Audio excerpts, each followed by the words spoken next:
নীলম বই বার করেছিস? বাহ, দারুণ। পরিবেশ ছাড়া আর কিছু নাই আছে? হ্যাঁ, সেটা বার করো। কি নেই?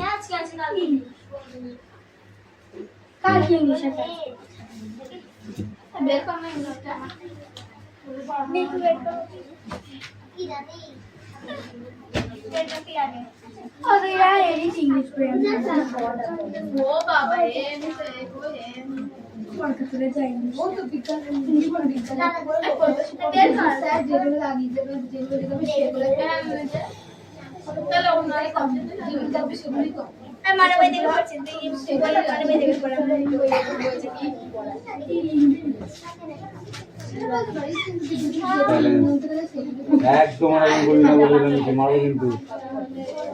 অ্যাটেন্ডেন্স করছি।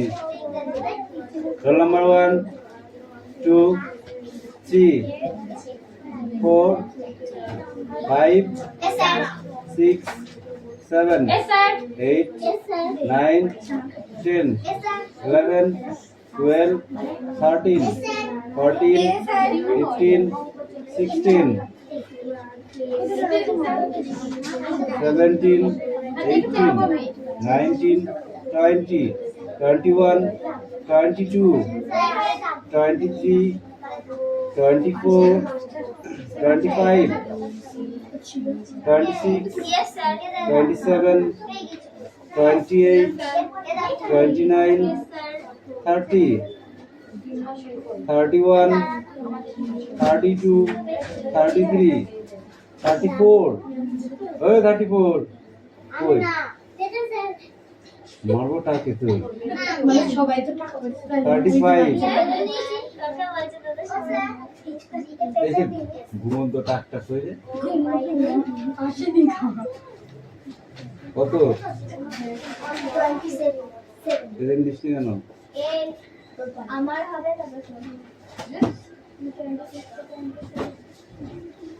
27 ওই জন্য অ্যাবসেন্ট।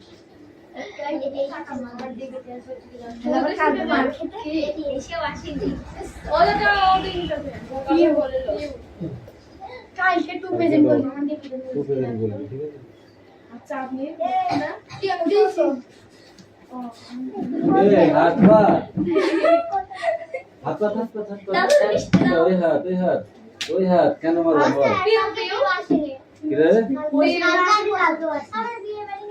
তোর বিয়ে বাড়ি মানে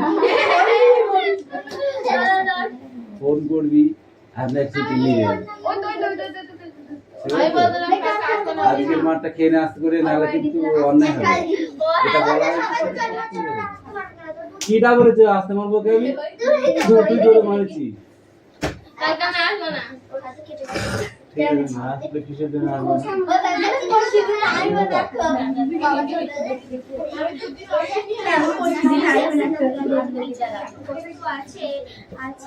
যাদের নিজস্ব আলো দিগন্ত হয়ে অপ্রকাশ বস্তু বা আলো পড়া হবে নেব এক্ষুনি লিখতে দেবো। তোদের হবে না, তোরা দেখে নে তাড়াতাড়ি। বের করে দে তোর একটু।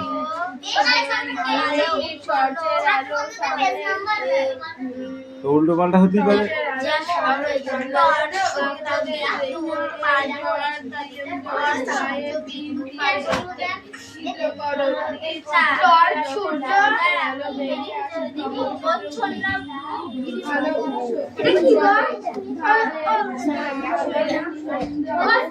স্বচ্ছ বস্তু এই গলা ফোলা আমার যেটা হয় গলগণ্ড যেটা বলি না আমরা, গলগণ্ড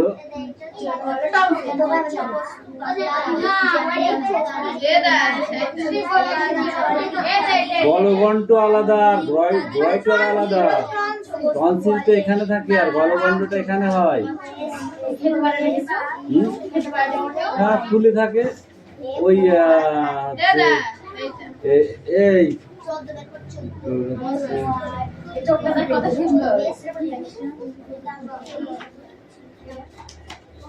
দেখেছি আমি কতবার দেখো দেখে দেখে আমার চোখ খুব ঢালা বেরিয়ে পড়ে বিন্দু আলো দেখবি তাহলে আকাশে যদি আকাশের সূর্য হয় আমরা তাকে বিন্দু উৎস বলি। এ বাবলার বাবার নাম কি ছিল জানো? বাবলার বাবা এ সিদামবাগে ছিল দেখলি? হ্যাঁ সিদামবাগে ছিল দেখলি? কি ছিল বড় ওইরকম। আমাদের স্কুলে রাধুনি একটা আছে না, হ্যাঁ হ্যাঁ আমাদের স্কুলের রাধুনি এরকম আছে হ্যাঁ হ্যাঁ, ওইগুলো বড় হয়ে গেছিল, ও ছোট ছিল। ওটা এগুলো ইয়েতে হয় না, থাইরয়েড থেকে হয় না, আস্তে আস্তে হয়। থাইরয়েডটা প্রথমে হয়, ডাক্তার যখন হয় না যে ওষুধ ডাক্তার খায় নেওয়া না, হয় ওই জন্য আস্তে আস্তে ওই রোগটা থাকে। যেমন বলে না ওই যে আমাশা চোখ থেকে কাটা গো। আন্ত্রিক, ছোট চক্র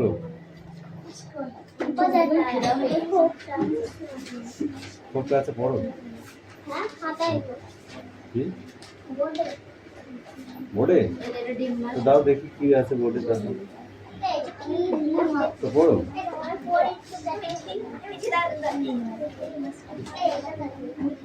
পমপ্লেট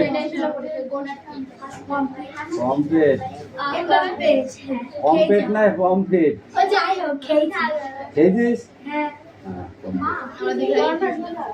আমাদের বাড়িতে নিয়ে হ্যাঁ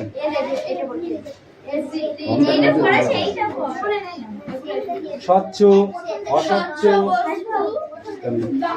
স্বচ্ছ বস্তু বস্তু এগুলো আসবে কিন্তু পরীক্ষায়। তির্যক, ঠিক আছে, আলোর প্রতিফলন, আলোর উৎস এগুলো আসবে।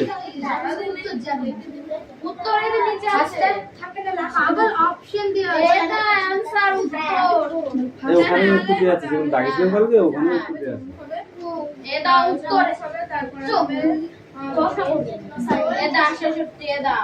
চোখের যে অংশে প্রতিবিম্ব গঠিত হয় তা হলো রেটিনা।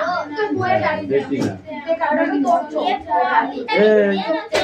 ওগুলো একটু ভালো করে দেখ, উচ্চারণটা কর, উচ্চারণ করিস না। এই শুনুন, উচ্চারণ কর।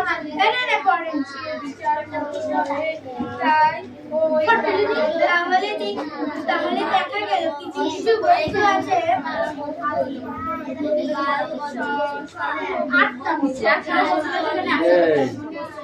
ছোট বলেছিলাম এখানে আসতে আসতে কি জানো? ও স্যার শর্ট 100টা কোশ্চেন আছে করব? আগে যেটা দিয়ে দিচ্ছি সেটা কর। হ্যাঁ ওইগুলোই। এই কর, কর, কর। এই এদের হয় যে। হয় যে। আচরণ করতে পারে কোনো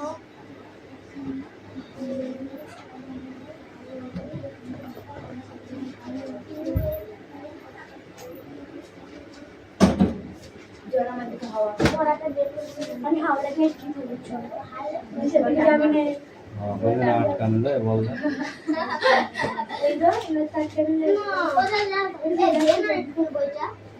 ঠান্ডা বালনি চলে যাবে।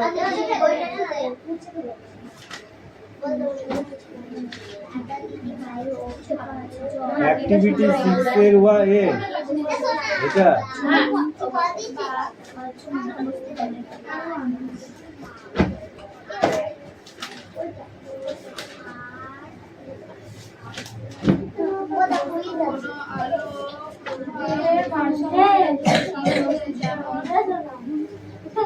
the girl yes playing এগুলো অঙ্কে লাগে কি আমি লিখে নেই। alone যখন এনেছে অঙ্ক দেখে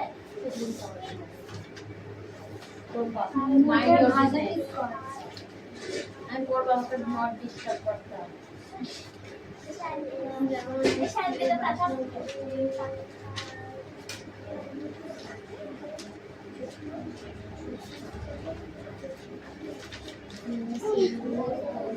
যখন করে তখন সিমেন্টের বা আলো করে কিন্তু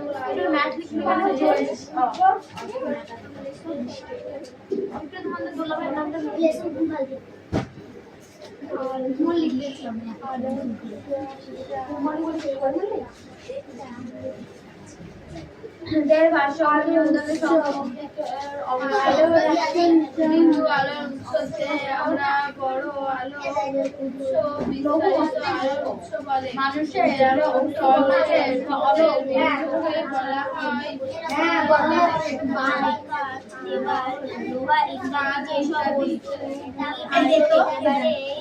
চলাচল করতে পারে না।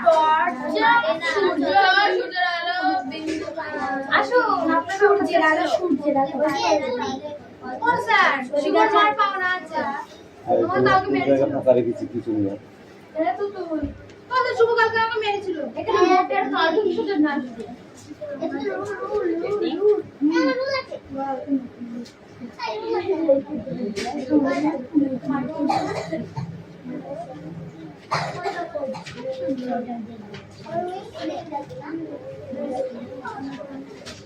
লজ্জা লাগে জানো আছে তো মহিলা আমি তোমাকে মারলি এটা আর লজ্জা লাগে না আরে ভীষণ টক ওই গানটা মনে নেই কম যে ভাষা বিনোদনের স্বচ্ছ বস্তু হলো আলো সুবিধা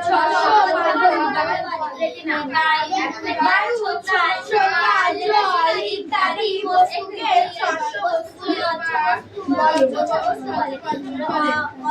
বস্তু বা মানুষের অঙ্গগুলোকে অলৌকিক সুবিধা হলো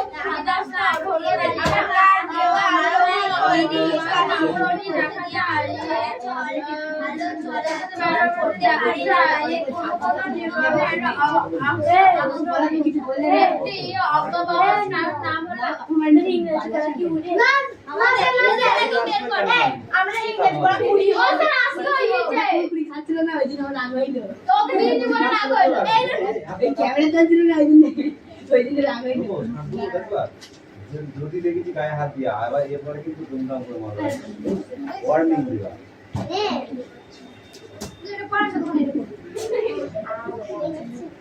ওরা তো এই দিকে একটু তাকিয়েছে তো এইদিকে মানে দেখি একটা অপমানকারী কি করব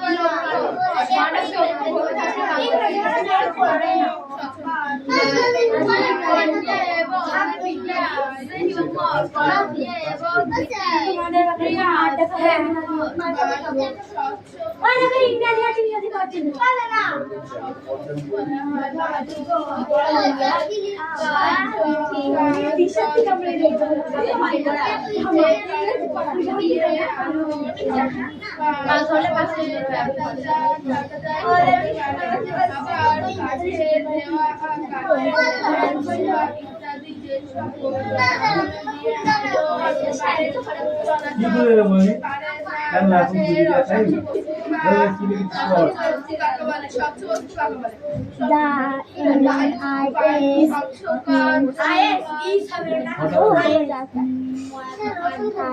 কদিন কোথায় ছিলি কি করছিলি কি কথা বললি বলছিলি আমাকে বলিস না আমাকে বলিস না সত্যি কথা বলছিস লোন আর বলিস এই ছুরি বল দা দিগাই কালকে দিগাই हम बूस में আগে আপা देखी यार यार ওটা করে 60 করে পাত 60 করে এক পাত बोलबी ई এক পাত यार না বলে কামাই করলি বল ওই ওটা কাটতে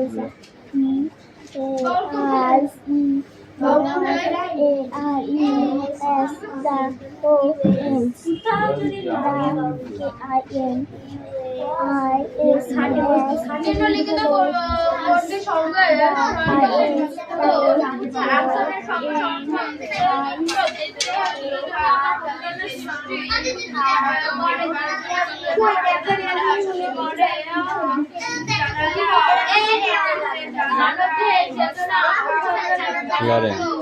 ক্লিয়ারেন্স এই আর কি আছে তোর তুই একা আছিস আজকে একদম হুটোপাটা করবি না কিন্তু চুপচাপ বইবার কর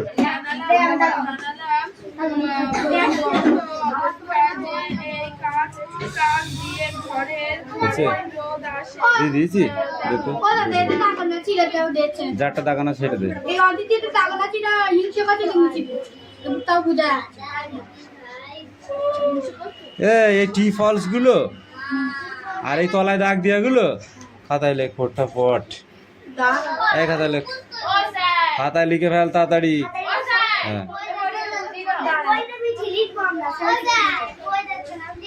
এই মিচে দিদি ওটা দাগিয়ে দিচ্ছে দিক।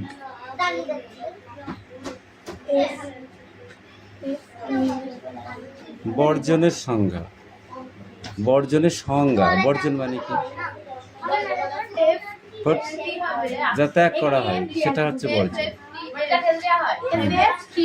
আর যেটা গ্রহণ করা হয় সেটা বর্জন নাকি? তাই সেটা গ্রহণ, গ্রহিতা, গ্রহিত বা গ্রহিতা। আর যেটা ফেলে দেওয়া হয় যেটাকে বলা হয় অপ্রয়োজনীয়। অপ্রয়োজনীয় যেমন আমরা সবজি কাটি, সবজি খোসাগুলোকে ফেলে দিই, এটা হলো অপ্রয়োজনীয়, ঠিক আছে? সেই জন্য ফেলে দিই, যদি প্রয়োজন থাকতে ফেলতাম না। তাই কি হয়েছে, কি হয়েছে তোদের? হ্যাঁ হ্যাঁ ওটা লিখে নিয়ে আসতে, যে কোনো ফ্লাওয়ার ওটা খাতায় লিখতে হবে। এই যা বারে ওঠা নামা করলি, ওখান থেকে দেখা যাবে, ওখান থেকে দেখে দেখে বলবি।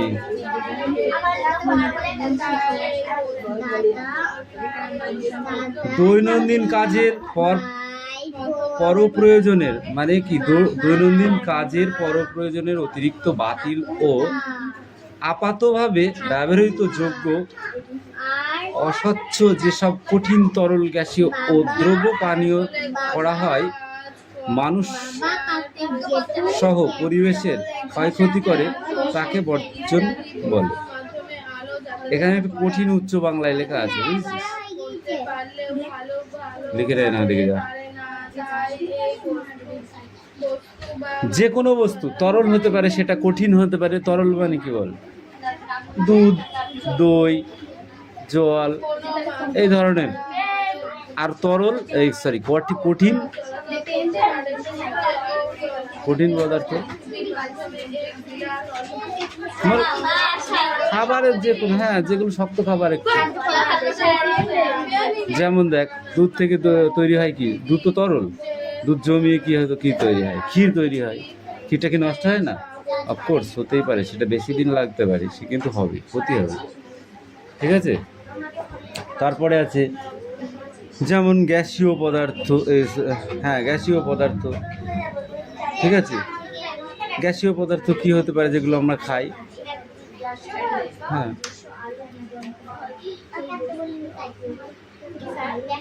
আমরা খাই এমন কিছু, হ্যাঁ অক্সিজেন হতে পারে, ঠিক আছে? যেটা হচ্ছে এই অক্সিজেনের ভেতরে যদি কিছু বজ্র পদার্থ প্রবেশ করে যায়, তাহলে সেটাকে আমরা কি করব? পরিত্যাগ করব, ত্যাগ করব। সেটাই হলো বজ্র, তাকে বজ্র বলে, ঠিক আছে? এই সংখ্যাটা হয়ে গেল। এর অবস্থান কি? এর অবস্থানে কি হয়? বজ্র প্রকৃতগতভাবে কঠিন তরল গ্যাসীয় পদার্থ এই তিন অবস্থারই সৃষ্টি করে, ঠিক আছে? বজ্র সাধারণত তিনটে অবস্থা সৃষ্টি করে। যেমন দেখো আমাদের এটা শরীরের ক্ষেত্রেও তাই হয়।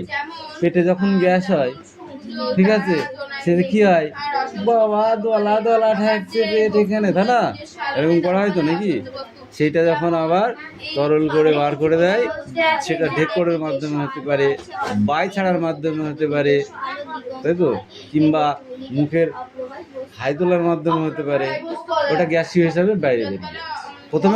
প্রথমে ছিল কঠিন, যেটা হলো শক্ত শক্ত লাগছে। তারপরে হলো তরল, তরল হয়ে কি হচ্ছে? এবার ওইটা হলো গ্যাস হয়ে বেরিয়ে যাচ্ছে। সেটা বজ্র পদার্থ যখন আমরা পরিত্যাগ করি, তার মাধ্যমেও হতে পারে। কার কিভাবে যাবে এটা বলা মুশকিল, এটা বলা যাবে না, ঠিক আছে? কিন্তু বেরোবে, এই হলো ব্যাপার। প্রয়োজনীয় উপযোগিতাহীন, এই প্রয়োজনীয় উপযোগিতাহীনগুলোকে আবার চারটি ভাগে ভাগ করেছে। সেটা কি কি? একটা হলো অবস্থান, প্রয়োজনহীনতা, যেটা হলো অবস্থান মানে সেটা থাকার জায়গা, প্রয়োজনহীনতা যেটা আমাদের প্রয়োজন নেই, আর একটা দূষণ যেটা দূষিত হয়ে গেছে, আর একটা পরিণতি। এবং দূষিত হওয়ার ফলে যেটা হয়, যদি আমরা সেটা পরিত্যাগ না করি, তাহলে এই 3-4টে অবস্থানের মাধ্যমে আমাদের সেই ক্ষতিগুলো হতে পারে। ঠিক আছে, এই অবস্থানটা কি? এই অবস্থানটা হলো বজ্র প্রকৃতির ভাবে কঠিন, তরল, গ্যাসীয় পদার্থ, এই 3 অবস্থার সৃষ্টি করে। এটা হলো প্রথমে অবস্থান। এবার প্রায় উপযোগিতাহীন, মানে যেটা ব্যবহার করা যায় না সেটা কেমন? এগুলি আপাততভাবে উপযোগিতা শূন্য ও ব্যবহার অযোগ্য, যেটাকে আর ব্যবহার করা যায় না। পান্তা ভাত আমরা খাই, ঠিক আছে, তাই না? কিন্তু সেটা যদি গন্ধ বেরোয় বা পাত ফোটা ফোটা এক ধরনের বুদ ওঠে, তাহলে সেইটা কি খাওয়া যায়? তখন আমরা কি বলি, এটা পচে গেছে, এটা খাওয়া যাবে না, তাই না? বাটার, এই হচ্ছে বাটার, খেয়েছিস বাটার? ব্রেড খেয়েছিস? ব্রেড, কোন ব্রেডগুলো খেয়েছিস? হ্যাঁ, ওইগুলো তো ওর ভিতরে এক ধরনের এক ধরনের নীলচে আস্তরণ পড়ে, দেখেছিস? ওটাকে কি বলে? ওটা ব্যাকটেরিয়া, ছত্রাক। ওটা ল্যাকটিক অ্যাসিড, ওটা উপকারী ব্যাকটেরিয়া। ব্যাকটেরিয়া কিন্তু শুধু ক্ষতি করে তা নয়। তুই কোথায় পাওয়া? চোখে দেখা যায় ব্যাকটেরিয়া? ব্যাকটেরিয়া কি চোখে দেখা যায়? যায় না। ঠিক আছে, ছত্রাকটা দেখা যায় খানিকটা। ছত্রাক যেটা আস্তরণ পড়ে এক ধরনের সাদাটে, দেখেছিস? লেবুতে পড়ে, হ্যাঁ আলুতে পড়ে, লেবুতে পড়ে, বেশিরভাগ টক জাতীয় জিনিসে বেশি পড়ে। দই, আলুতে যেটা পড়ে সেটা অপ্রয়োজনীয়, খাওয়া যায় না, কিন্তু লেবুটা খাওয়া যায়।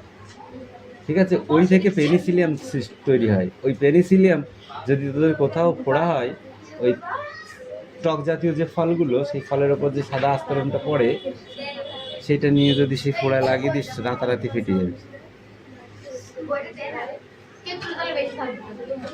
লেবুতে বেশি হয়, সেটা ব্যাপার না, ঠিক আছে। কিন্তু ব্যাকটেরিয়াটা সৃষ্টি কোথায় হচ্ছে বেশি? সেটা তেঁতুল একটা ছোট জিনিস, তাতে কত ব্যাকটেরিয়া হতে পারে। লেবু একটা তো বড়, তাই না? সে লেবুটা কেটে ফেলে রাখবো, দেখবো লেবুতে ওর জায়গাটা বেশি পাচ্ছে, ব্যাকটেরিয়াটা তৈরি করতে পারছে বেশি। বুঝা গেল? ওই কি করতাছস? এবার পরিণতি। কিছু বজ্র পচে গিয়েও মাটিতে মিশে যায়। কিছু বজ্র আছে যা পচে গিয়ে মাটিতে মিশে যায়, আবার কিছু বজ্র আছে যা দীর্ঘদিনেও মেশে না মাটিতে। একটা প্লাস্টিক, অবশ্যই একটা প্লাস্টিক দীর্ঘদিন ধরে পড়ে থাকবে, কিন্তু মাটির সঙ্গে সে মিশতে চায়, মিশবে না। হ্যাঁ মিশবে, বহুদিন পর, সে যুগ যুগ হতে পারে। তো ওইগুলো তো জৈব পদার্থ। এবার কঠিন বজ্র কাকে বলে? দৈনন্দিন কাজে ব্যবহৃত পর প্রয়োজনীয় অতিরিক্ত ও অস্বচ্ছ ফেলে দেওয়ার কঠিন অবস্থার পরিবর্তনকে কঠিন অবস্থা বলে। যে অস্বচ্ছগুলো আমরা ফেলে দিই, তার কঠিন অবস্থাকেই কঠিন বজ্র পদার্থ বলে, যে কঠিন অবস্থান তৈরি হয়। ঠিক আছে, এবার তরল বজ্র কাকে বলে? ওড়াটা ধরি, হ্যাঁ তো বের করছি, হ্যাঁ বার করছি, বললাম না। এই নিলাম, পড়ছিস না কিন্তু। আর সোনাম, তুই কিন্তু গল্প করছিস। সোনাম, আমি কিন্তু শুধু গল্প করতে দেখছি তোমাকে। মনে মনে পড়া বেশি ভালো নয়। এই দেখো, এবার সাইলেন্স সাইলেন্স। কঠিন বজ্র পদার্থ উদাহরণ, এটা কোথা থেকে হয়? যেমন খবরের কাগজ, ঠোঙা, খবর কাগজের ঠোঙা তৈরি করে না, সেখান থেকে হতে পারে। প্লাস্টিক ব্যাগ, মগ, বালতি ভাঙা, যেগুলো, এইগুলো থেকে হতে পারে। এবার তরল, আস্তে, তরল পদার্থের উদাহরণ, এই আস্তে করতে বলেছি।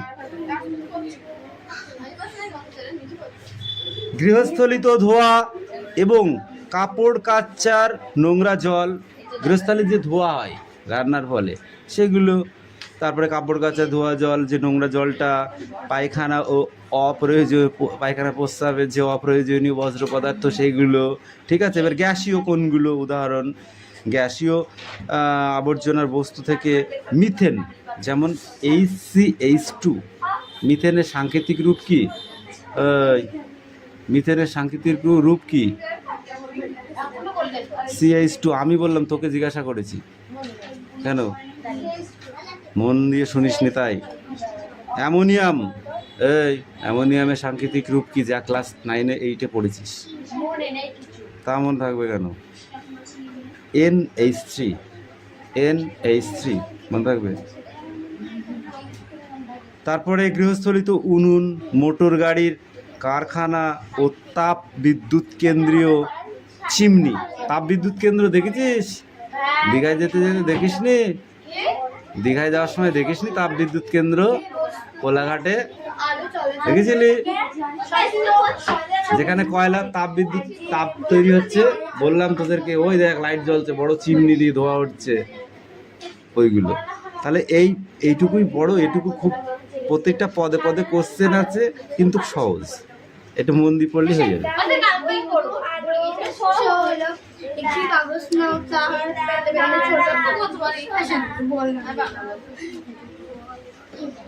কি হয়েছে রে? হ্যাঁ আমি জানি তো, ওই জন্যই তো বইটা দিতে বলছি, এমনি বলছি 2 পৃষ্ঠা পড়া তো, বইগুলো সব ক্লোজ করো।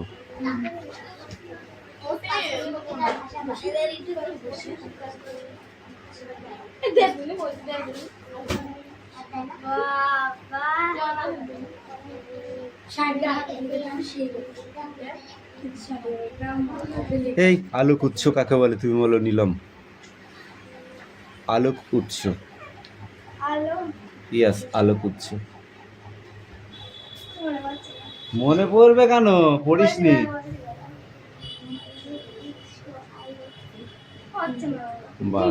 কান্দে যাই থাক, কি বলে? আলোক উৎস কাকে বলে বলেছি? আলোর উৎস, আলোক উৎস কাকে বলে? কিছু কিছু বস্তু আছে যাদের নিজস্ব আলো নেই, কিন্তু তারা নিজস্ব আলোর উৎস একটি কাগজের ওপর কিছু অসংখ্য ছিল। তুই বল, আলোর উৎস কাকে বলে?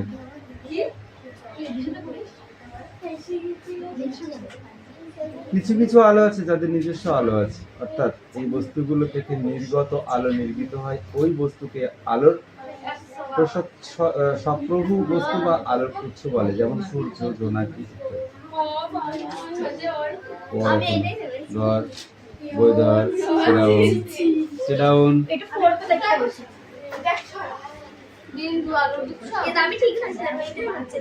এ সোনাম, কি চিন্তা করতেছো? মার খাইবি? তাহলে ভয় পাচ্ছিস? শিয়াল আসবে ওখান দিয়ে? আসবে না।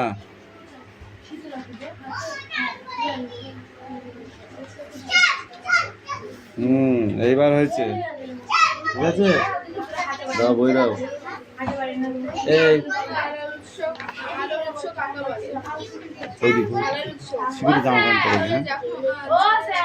এই অ্যাক্টিভিটি 6-এর B আর C, এই দুটো।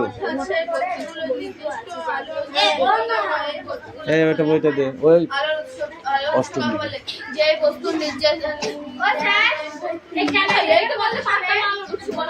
কত বছর না,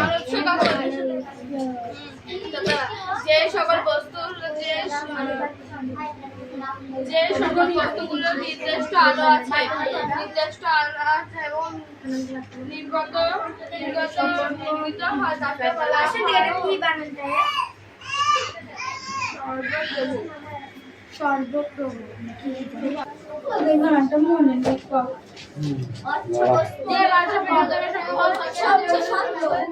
স্বচ্ছ